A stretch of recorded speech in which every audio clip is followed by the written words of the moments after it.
Good morning, everyone. Welcome to Pediatric Grand Rounds. It's Dr. Parmeshwar. It's our pleasure to have today Dr. Samantha Adhoot speaking to us today. She is virtual, so please feel free to utilize the chat to ask your questions and to engage. Um, and hopefully next time she presents, it'll be in person. All right. Dr. Samantha Adhoot is a practicing pediatrician at Pediatric Associates of Alexandria in Virginia and an assistant professor of medical education at the University of Virginia School of Medicine's Northern Campus. She was elected to the American Academy of Pediatrics Council on Environmental Health Executive Committee for 2 terms. She served as the lead author on their Global Climate Change and Children's Health Policy Statements and Technical Reports, published in Pediatrics in November 2015 and revisited in 2024. She wrote the climate change chapter of the AAP book, Pediatric Environmental Health, 4th edition, published in 2019, and served as the AAP representative on the steering committee of the Medical Society Consortium on Climate and Health. She served for years as environmental champion on the board of Virginia's chapter of the AAP and is currently chair of Virginia's Clinicians for Climate Action, a coalition of clinicians bringing climate and health education and advocacy opportunities to the medical communities in Virginia. Please join me in welcoming Dr. Samantha Adhoot. Thank you. Well, thank you so much, and thank you for the invitation to speak with you all today. I look forward to sharing with you all my perspective on this topic as a practicing pediatrician through a journey across 1 year of climate change and children's health in Virginia. I would like to disclose that I serve as chair of Virginia Clinicians for Climate Action in a volunteer capacity. I have received compensation as a reviewer for the Climate Change and Children's Health Report by the EPA, as a consultant for the Heat Ready Roanoke grant funded by NOAA, and as a speaker at medical conferences. And I have personally divested from fossil fuels. So at the conclusion of this talk, I hope that you all will be able to name the criteria pollutants regulated by the Clean Air Act, trace pathways from climate change to common child health conditions seen in a pediatric office, and define the roles of the pediatrician as clinician, educator, and advocate within the context of a changing climate. So I'd like to start with a very cursory review of clean air legislation in the United States. And I do this because it's something that I didn't learn anything about in my training. And yet it is so important to the health of our patients. And it's an important backdrop for understanding the critical role of national policy in protecting children from pollution, including greenhouse gas pollution. So I'm going to take us back to 1948. Rapid industrialization, rise of internal combustion engine vehicles was causing dramatic increase in pollution across the country. And this built a rising awareness of the health and environmental consequences of this pollution. One event that brought these health effects to the forefront in the United States was the Donora, Pennsylvania smog event of 1948. A dense smog descended on Donora and Webster, Pennsylvania from the town's steel plant and zinc mill over a 4-day period. And this smog contained poisonous gases, particles, heavy metals. 20 people died, thousands were sickened in this air pollution disaster. I'd like to show you a historical video about this event. Settles down on the industrial town of Donora, Pennsylvania, and brings with it mysterious death. Residents have difficulty in breathing the murky air. 20 die, 400 others are stricken with respiratory ailments. Oxygen tents care for sufferers in the town's community center, transformed into a hospital. Investigations are launched. A local zinc plant suspected of emitting poison smoke is closed down. Rain brings relief, but an epidemic of pneumonia is feared in the wake of Donora's deadly plague of smog.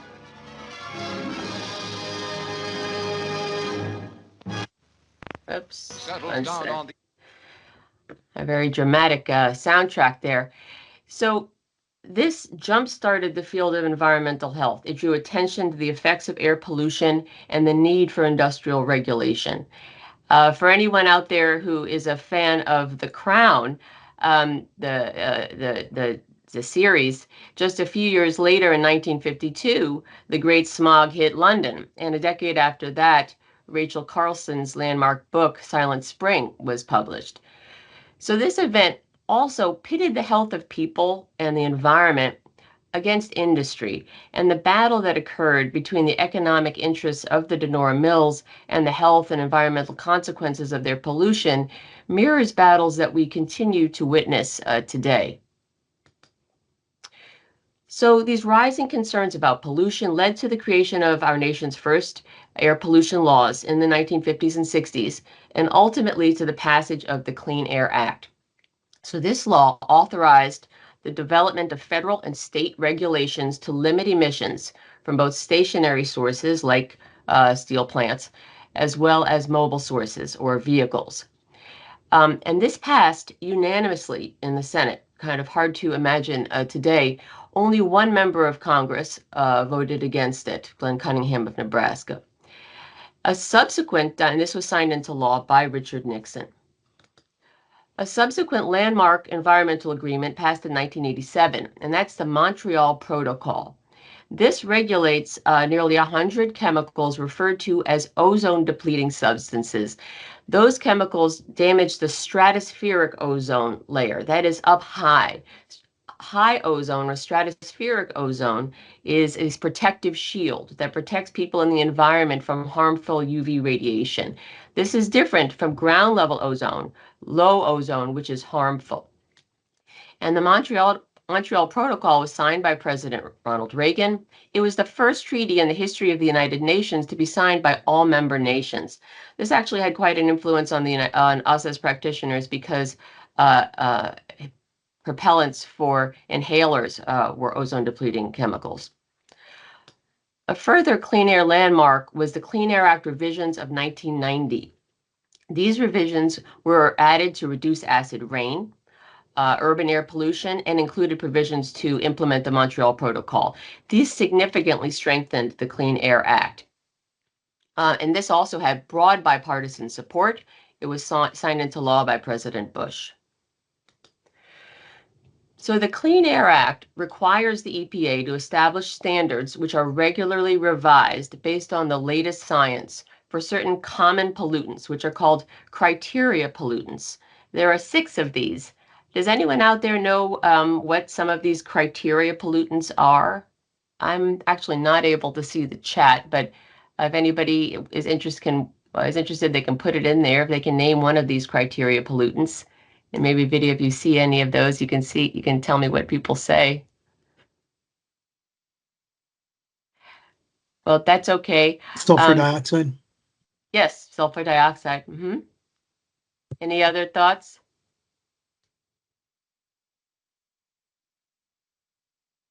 Well, so there are 6 of these. They include carbon monoxide, lead, nitrogen dioxide, ozone. This is the ground level ozone, not stratospheric ozone. Particle pollution, including fine particles, PM2.5, and larger particles, PM10, and sulfur dioxide. And the standards for these have become stricter over time. States are required to adopt plans to reach the standards. The Clean Air Act has been a remarkable success. As a result of these EPA standards, air pollution in the United States has decreased dramatically. The graph that you see on the left shows the declines in each of the criteria pollutants between 1990 and 2020. And this reduction has occurred while the GDP, the numbers of miles traveled, population, and energy consumption all have increased. So this shows that air pollution standards don't stifle growth. In fact, it appears that they stimulate growth. And this improved air quality has had tremendous health benefits. The Clean Air Act has prevented hundreds of thousands of adult deaths and heart attacks and millions of asthma exacerbations. And the cost savings from the health and welfare benefits exceed the cost of implementation of the standards by a rate of more than 30 to 1. So it's also very cost effective. So that's all the very good news. And now we're going to shift to the not so good news, which is what is not improving and which is not a criteria pollutant, and that's carbon dioxide or CO2. The very same processes that release the criteria pollutants, namely fossil fuel combustion, also emits CO2. And while the criteria pollutants have decreased, CO2 is skyrocketing. Its concentration in the atmosphere, it has waxed and waned over hundreds of thousands of years, but over this time, which includes all of Homo sapiens history, it has never gone over about 300 parts per million. Over the past century, this has gone through the roof. We're now at about 426 parts per million as of July of this year. I have to update this number every time I give the talk because it's always rising. Does anyone out there know where CO2 is measured? It's kind of an interesting little fact. You can shout it out if you know. It's measured at the top of a mountain in Hawaii, the Mauna Loa Observatory. So we've known for about 200 years that at least that CO2 is a heat trapping gas. And this can be demonstrated in simple science experiments. Nobody disputes it. More heat trapping gas traps more heat. So as expected, with rising CO2, the planet is getting hotter. This graphic is from NASA. It depicts the average global surface temperature. This is an active graphic that you can find on their website. And please note that this is a global average.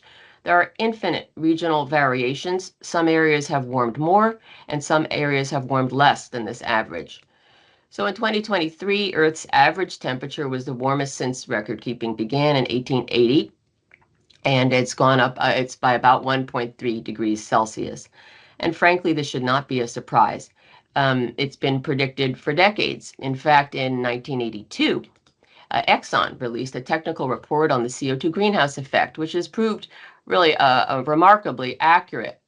The CO2 atmospheric CO2 is on the y-axis, the year is on the x-axis, and you can see that by about 2023, Exxon predicted in 1982 that we would have a CO2 of a little over 420 parts per million. Remember, we are at 426, and that the temperature would have risen about 1.2 degrees Celsius, and we are at 1.3. So it's really quite remarkable how this has been predicted. But while the CO2 and temperature rise has been well predicted, of course, how people would respond to that knowledge is, of course, proved much harder to predict. And in fact, this challenge also was anticipated by Exxon in 1982, when the Exxon president of research and engineering stated at an annual conference, "It is ironic that the biggest uncertainties about the CO2 buildup are not in predicting what the climate will do, but in predicting what people will do." And as you all know, what people did was shroud the issue in a thick haze of doubt, calling for more and more research. And this carefully woven shroud has proven very difficult to unravel. However, there is reason to be hopeful today. After many decades of inaction, in 2022, the U.S. passed its first major climate law. And you all are forgiven if you didn't know this because it is called the Inflation Reduction Act. As a result of this law, the U.S. is making tremendous investment in the transition to a clean energy economy. Here in Virginia, the Virginia Department of Energy will receive over $156 million of this funding for solar for low-income residents and underserved communities, and over $377 million for home energy efficiency. And these funds are expected to start to be distributed in 2025.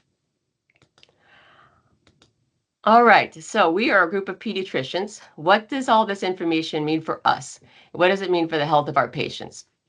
So I'm now going to switch to discussing the intersections between climate change and children's health through the stories of 4 children in Virginia over 1 year.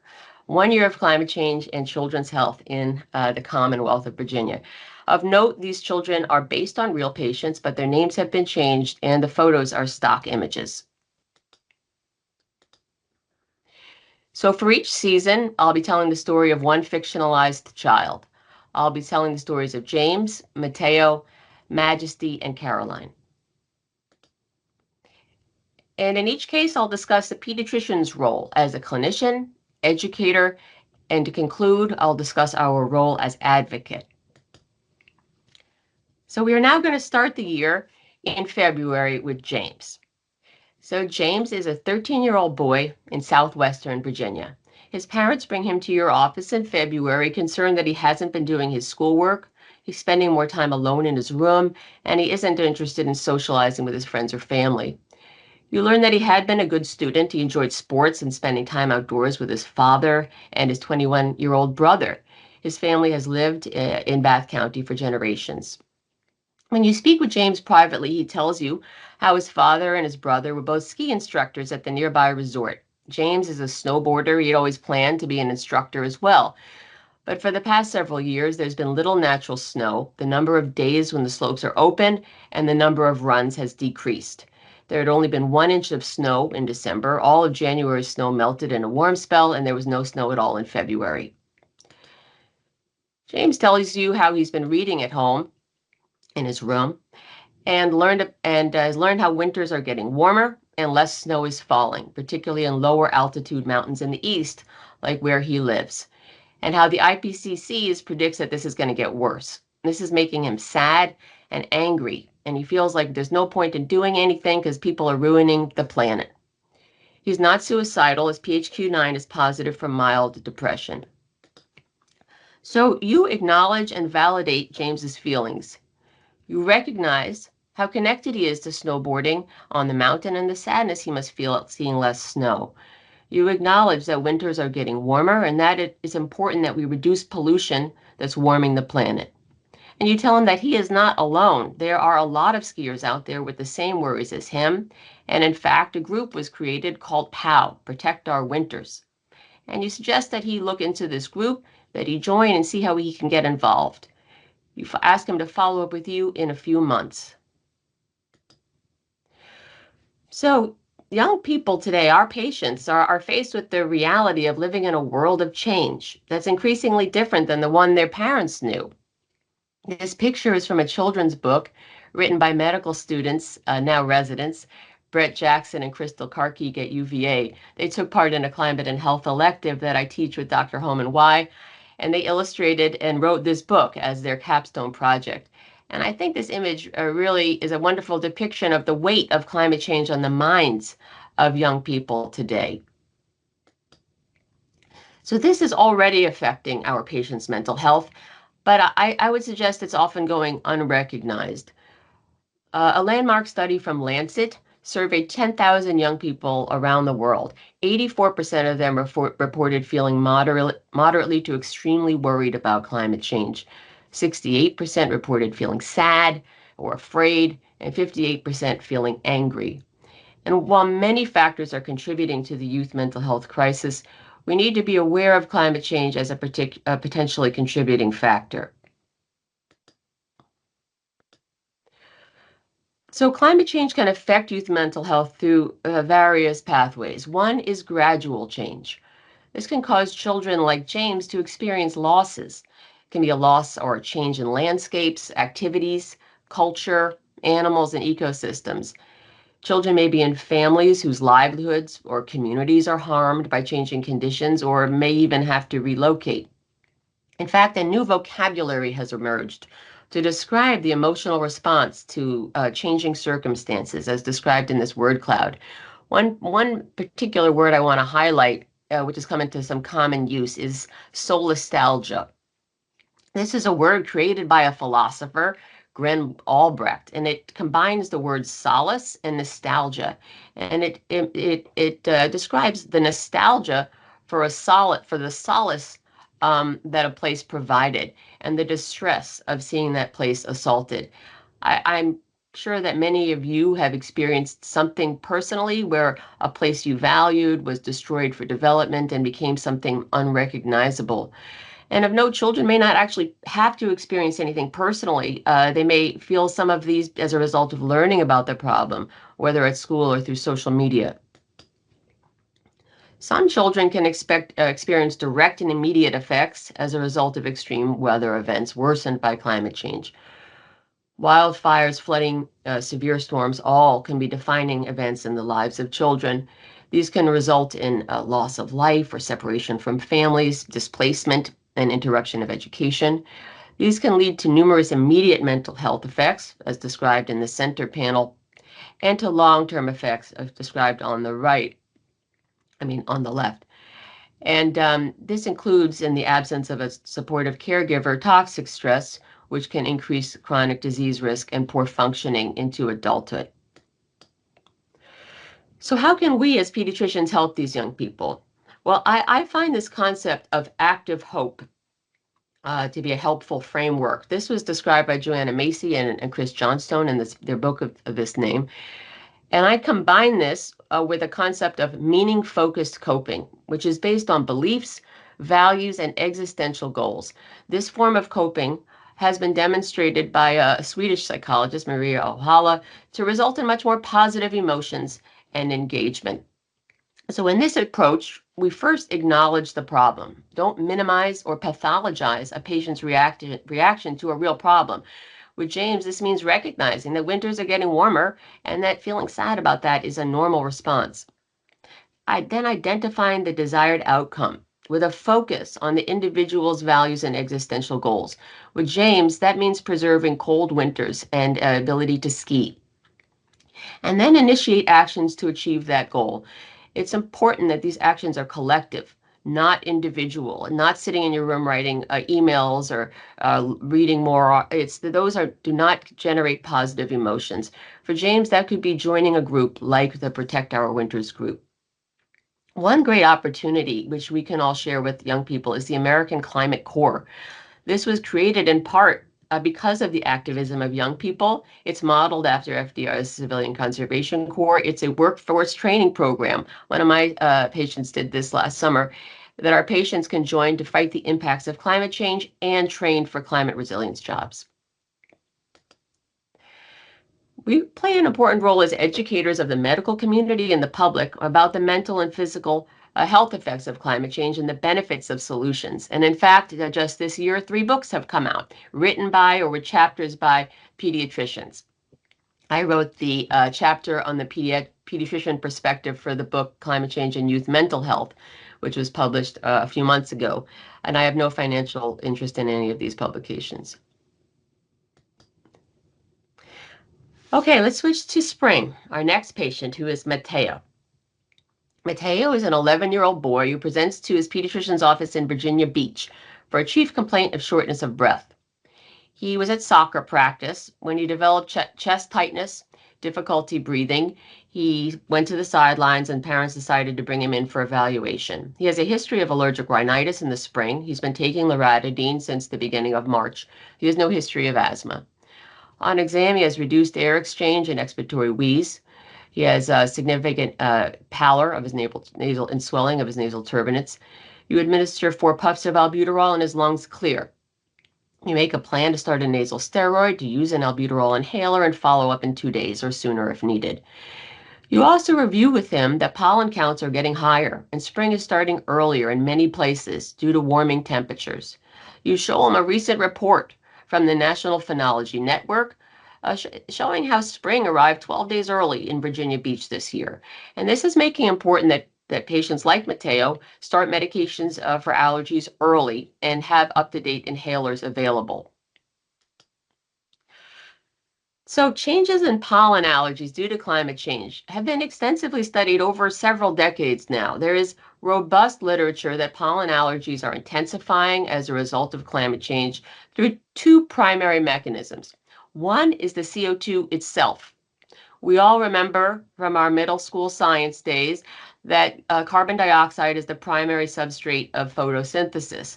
Higher CO2 can cause plants to grow bigger and to devote more resources to reproduction, producing more pollen.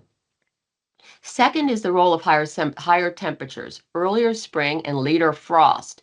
This lengthens the plant growing season, causing the allergy season to start earlier and to end later. I do want to note there are numerous other factors contributing to changes in allergies as a result of climate change. For example, where plants species are able to grow. Also changes in rainfall, wind patterns, and urbanization. All of these affect seasonal allergies. But for today's brief discussion, I'm going to focus on the role of higher CO2 and temperature. So numerous allergenic species have been demonstrated over decades to produce more pollen when grown in a higher CO2 environment.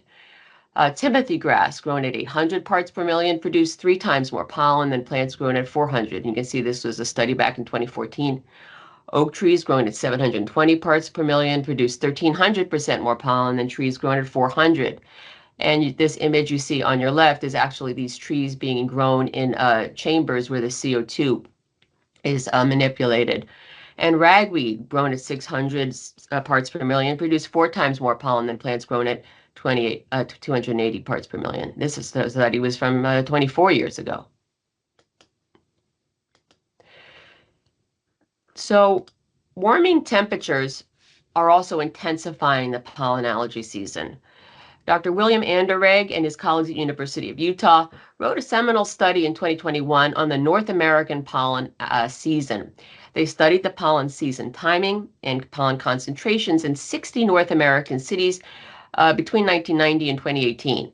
And they found substantial intensification of pollen season with an earlier spring onset, coming about approximately 20 days, a lengthening of the season of approximately 8 days, and a 20% increase in pollen concentrations. And they found that the mean annual temperature was the strongest driver of this change.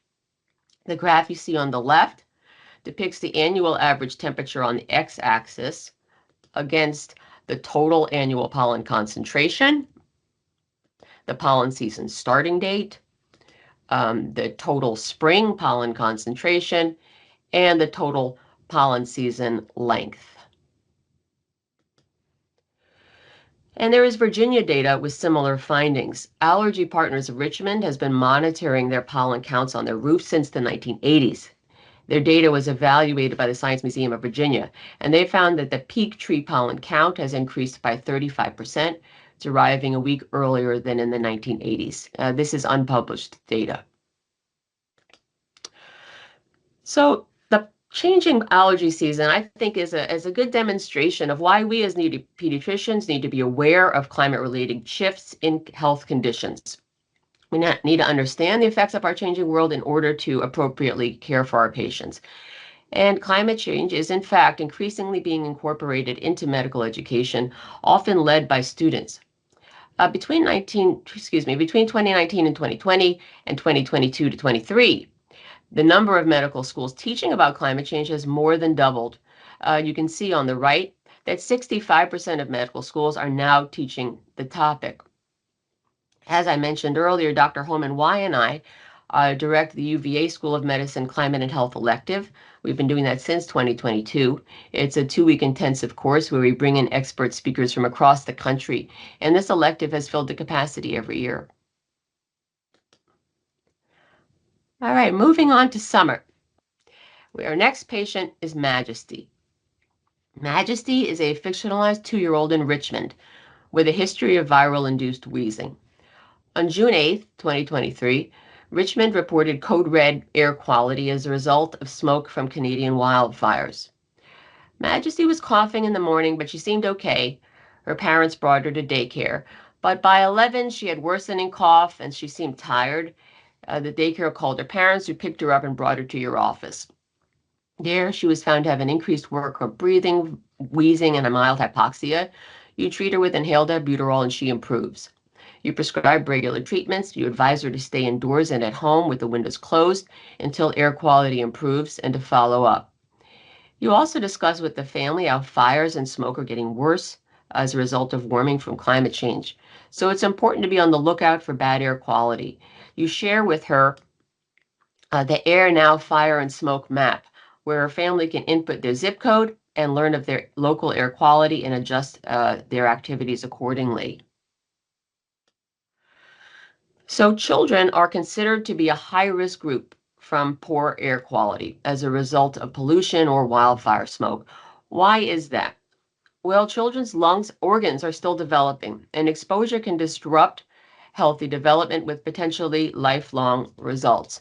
For example, 80% of lung growth occurs after birth. Chronic exposure to air pollution can reduce lung growth, increasing vulnerability to lung disease in adulthood. Children breathe faster than adults. They have a higher minute ventilation. This exposes them to higher relative doses of air pollution. They're more active outside. They also have a longer shelf life. What does that mean? Well, some exposures don't cause harm for many years. An adult who gets exposed may not live long enough to suffer consequences such as cancer, while a child may develop ill effects years or decades later. So what causes poor air quality? Well, sources can be natural like dust or from human activities. Combustion of fossil fuels. Oops, excuse me. This is a little bit delayed here. Combustion of fossil fuels for electricity generation or transportation is the leading cause of poor air quality in the U.S. But wildfire smoke is becoming a more significant source of particle pollution throughout the country, particularly in the West. Wildfires have increased in size and severity as a consequence of more hot and dry conditions due to climate change, as well as fire suppression policies in western forests that have contributed to increased fuel abundance. And more wildfire smoke is now reducing those benefits of the Clean Air Act that I described earlier. A study in 2023 in Nature, published by Marshall Burke and his colleagues at Stanford, found that since 2016, wildfire smoke has reversed those trends in reductions in PM 2.5 concentrations in nearly 3/4 of states in the contiguous United States. It's eroded about a quarter of previous air quality improvements on average. In Western states, wildfire smoke has eroded half of the air quality gains over this time. Of note, this study didn't include 2023 and the Canadian wildfire smoke, which I suspect would have significantly changed this graph for the Northeast. So what's in wildfire smoke? Particles are a major component of wildfire smoke, including the finest particles, which can cross from our lungs into our bloodstreams and then go throughout the body. It has a lot of toxic gases, some of which can be carcinogenic, but the exact content of wildfire smoke depends on what's burned. And compared to ambient air pollution, wildfire smoke tends to have more toxic gases and more of the finest particles.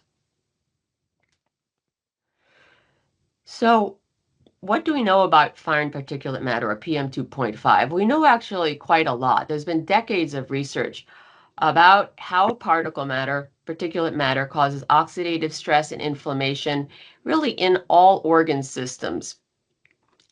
It causes well-established upper and lower respiratory morbidity and mortality. The cardiovascular harm in adults, particularly myocardial infarction, these are some of the most dangerous and expensive health impacts. When you read about the economic impacts of air pollution, a large contributor to those costs is the adult deaths from cardiovascular disease. But there's a rapidly growing body of research on other particulate matter effects on the endocrine system, on adverse birth outcomes, and neurocognitive impacts on children and adults. The CDC did evaluate emergency visits in New York State during the Canadian wildfire event last summer, and they found that visits for asthma increased over 80% on the day of the highest exposure in New York statewide. So what can we do? Well, as clinicians, we need to know how to protect our patients from bad air quality, including wildfire smoke. You all may have received last year, the Virginia AAP shared resources from the Western States Pediatric Environmental Health Specialty Unit. That's always very hard to say, PACU. And I strongly recommend the Western State PACU as a source for information about wildfire smoke and how to protect children. They have excellent resources for children, for families, and for pediatricians. And the Virginia AAP shared this particular resource. We had this posted on our office last summer. And it advises on the value of using a HEPA air filter or MERV 13 filters for air conditioning units. I have one medical student who says he buys these and sends them to his family out west because they run out so much in California. This also advises how well-fitting N95 masks are best. Medical masks provide only about 20% protection, and cloth masks are not helpful. I also just added this here because I think we have another important role to play as educator in terms of educating our communities to see the forest through the trees. You know, worsening extreme weather is a major threat to healthcare delivery.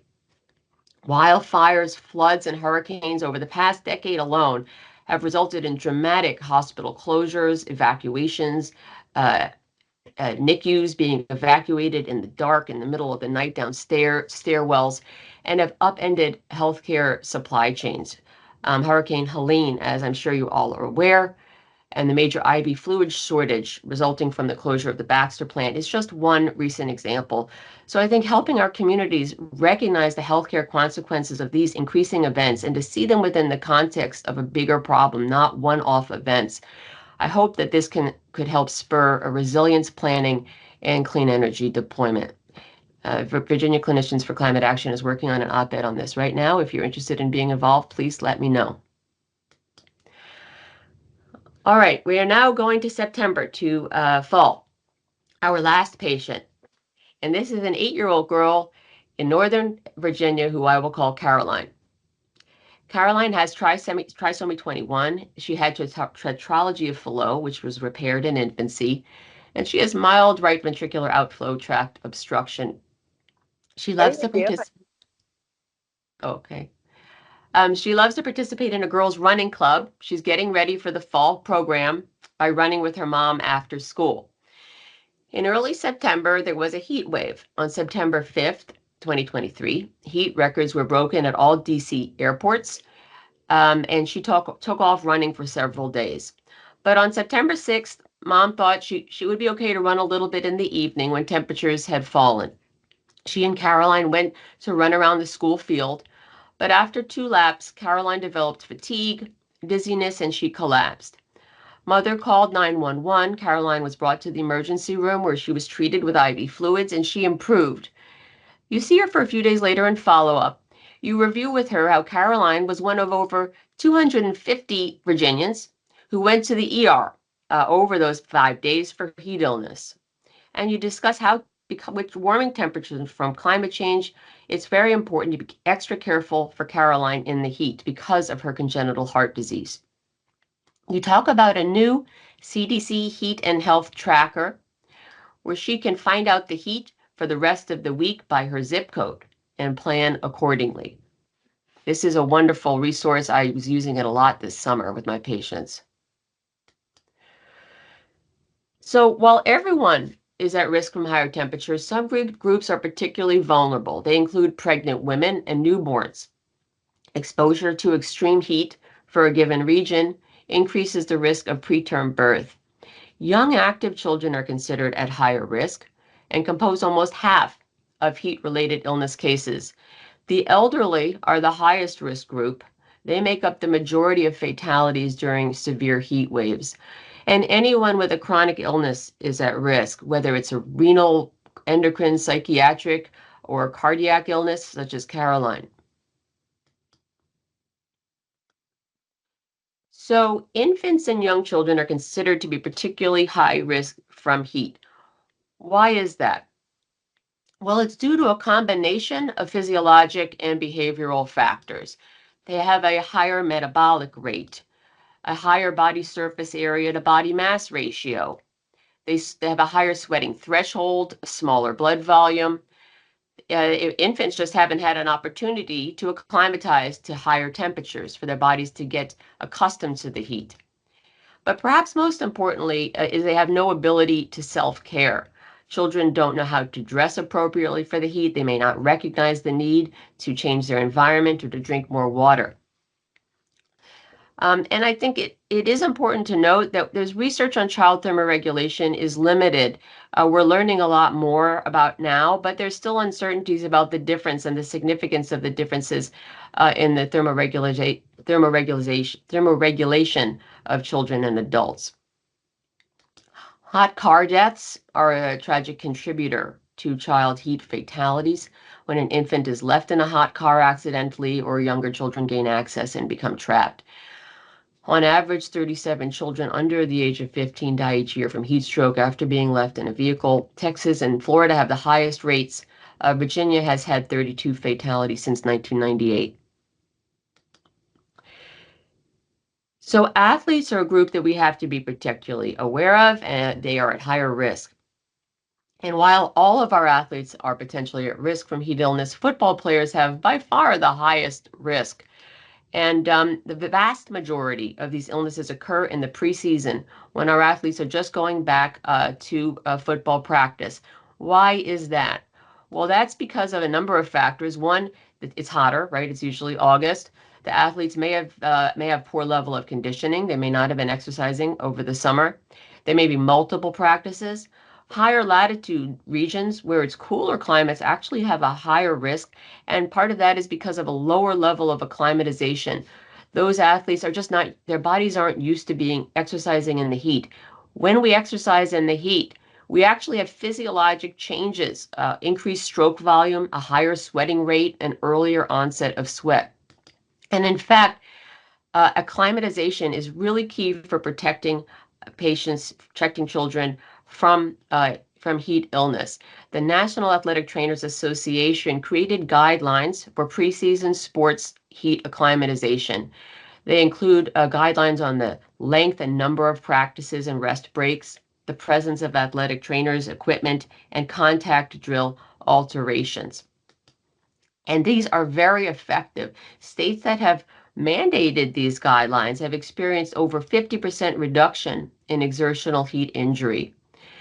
What do we have in Virginia? We currently do not mandate any guideline, but the Virginia AP did successfully lobby for development of a state athlete heat protective protocol in 2022.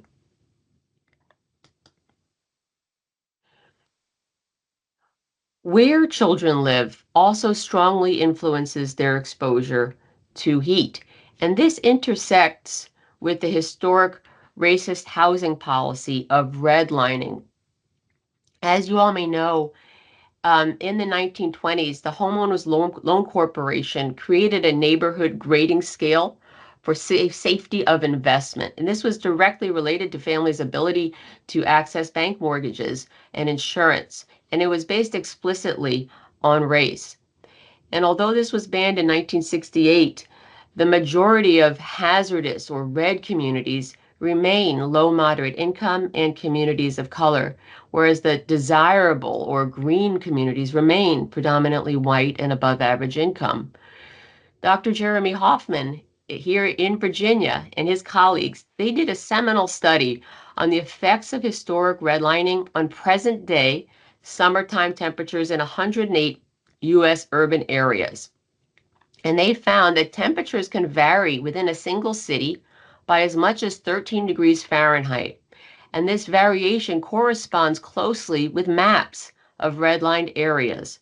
And this is a result of higher industrialization, more man-made surfaces, and less tree canopy in those previously redlined areas. The D-rated areas are now on average almost 5 degrees warmer than the greens than the A-rated areas. And in fact, a study was done of Roanoke in August of 2020. Roanoke was one of 13 cities in a national study of the urban heat island effect.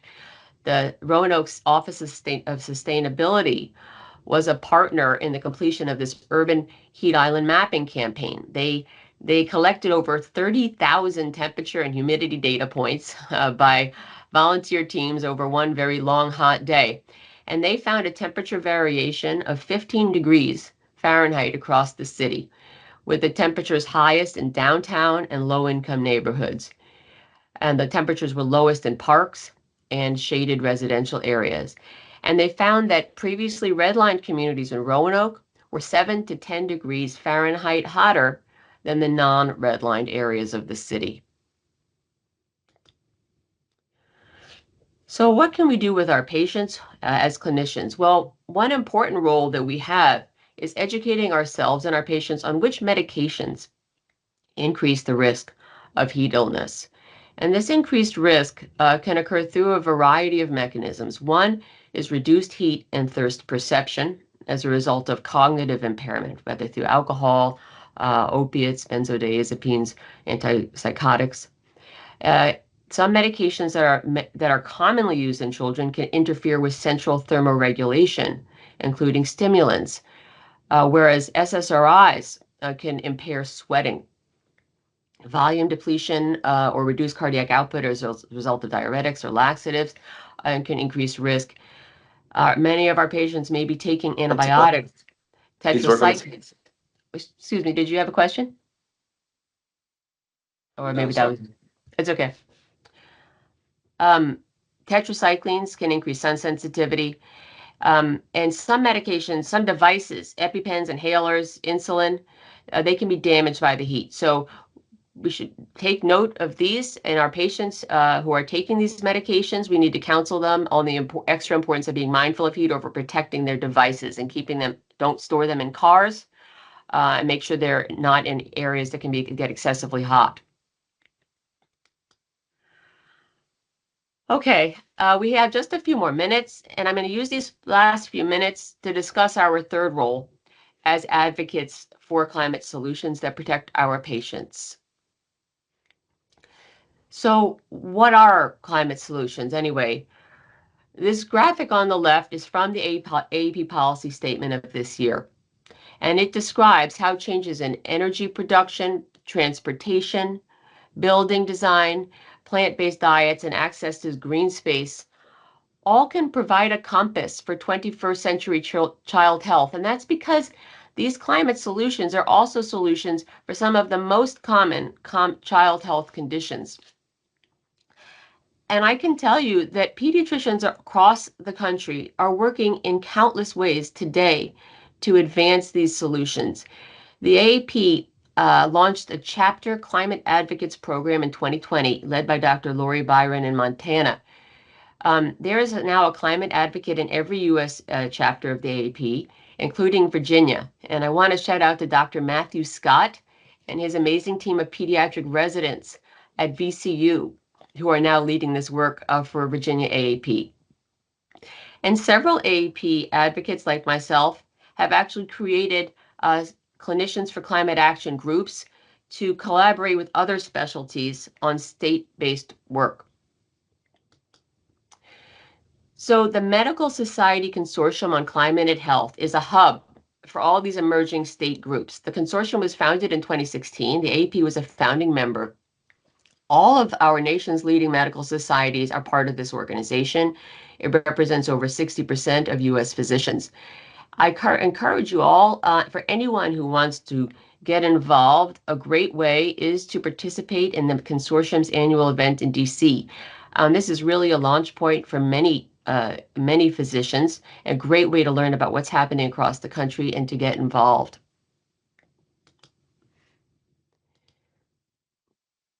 And I want to share with you a little bit about what we're doing in Virginia with Virginia Clinicians for Climate Action. We were formed in 2016 by a small group of 8 of us who started meeting in our hospital doctor's lounge. We now have over 600 supporters across the state. We have staff and undergraduate fellows. 4 of our previous fellows are now in medical school. You can read here our mission, vision, and theory of change.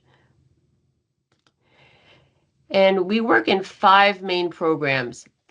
These include education, climate justice, advocacy, nutrition is our newest committee, and healthcare sustainability. As just a few examples, we have a Virginia Climate and Health Education Collaborative. We are bringing climate and health education to nursing, medical, pharmacy, physician assistant programs across the state. Our newest programs are at Norfolk State and ODU schools of nursing. We are partnering on climate justice programming. This year we did at UVA. We partner actually with the UVA Environmental Law Clinic. They are a wonderful program led by Cale Jaffe. We've submitted amicus briefs in support of the youth in a Virginia's youth climate lawsuit called Layla versus the Commonwealth. This is part of a national Our Children's Trust legal action. And 3 of our members, Dr. Simim Atmar, Abigail Hunkenway, and Sarah Wolford, who I'll be telling you a little bit more in a minute, they launched our Healthcare Sustainability Committee years ago, and they have brought in dozens of new members. This is a really active new group. So we work with partners across, throughout the year to educate on the health benefits of climate policies for the state. Our work culminates in an annual advocacy day in Richmond, where we meet with legislators about policies and why climate policies protect Virginians. These are some pictures from last year's event, and our next event is February 6th in Richmond, and I would love for you all to join the Roanoke contingent that comes. A great example of our work is a report we developed on the health effects of transportation pollution in the state and the benefits of Virginia's adopting a stronger vehicle emissions standard or clean car standard. This report and video were heavily cited in the discussions that led to the passage of this landmark legislation in Virginia's General Assembly. And so far, it has been upheld over several years. I'd like to share with you a video that we created in support of this legislation. My name is Irene Mathieu, and climate action is important to me because children are some of the most vulnerable people when it comes to climate change. Research has shown that traffic-related air pollution can lead to birth complications. Prematurity and low birth weight disproportionately impact communities of color, particularly Black and Latinx families. These babies often face an array of complications. That's why it's important to me that we decrease vehicle emissions by reducing miles traveled and providing sustainable ways for people to get around. Climate solutions are health solutions, so let's work together to make sure that every child in Virginia can breathe easier.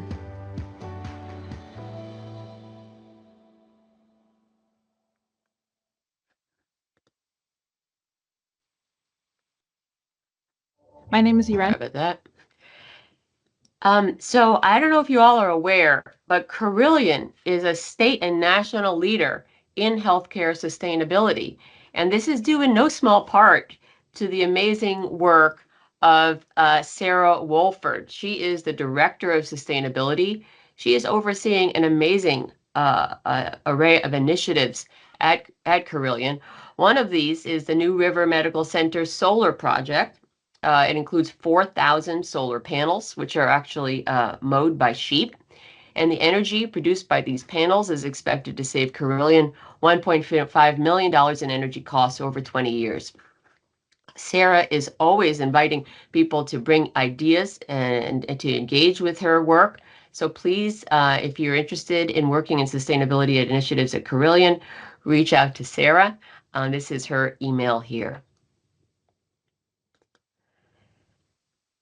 So to conclude my presentation today, I want to share with you all one of the most important actions we can all take, which is to vote for climate solutions.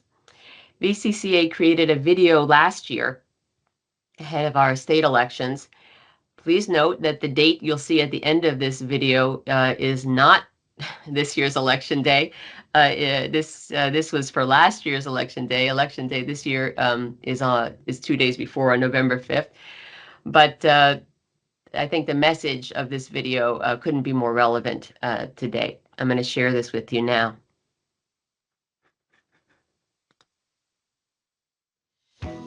Overcoming challenges is what we're trained to do in medicine.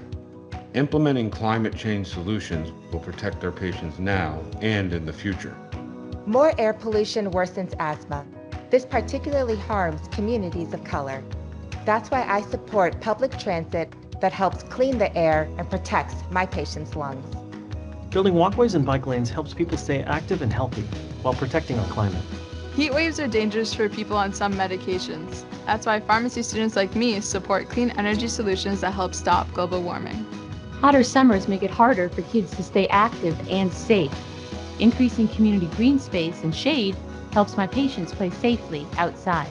Urge your elected officials to support climate solutions. Together we can build a cleaner, safer, healthier future. We're ready. Let's do this.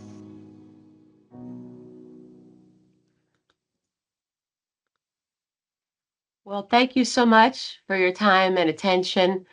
It's been my honor to speak with you all today, and I look forward to answering any questions. Thank you. The risk of wood heat. Oh,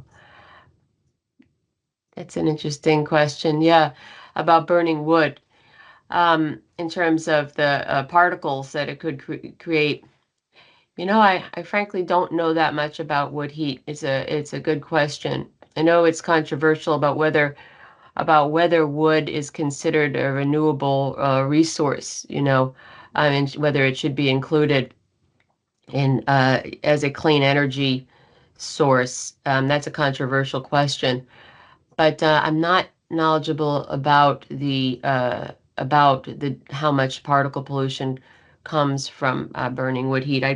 Burning wood for heat. I'd be happy to get that information and send it to you video to share. Okay, thank you.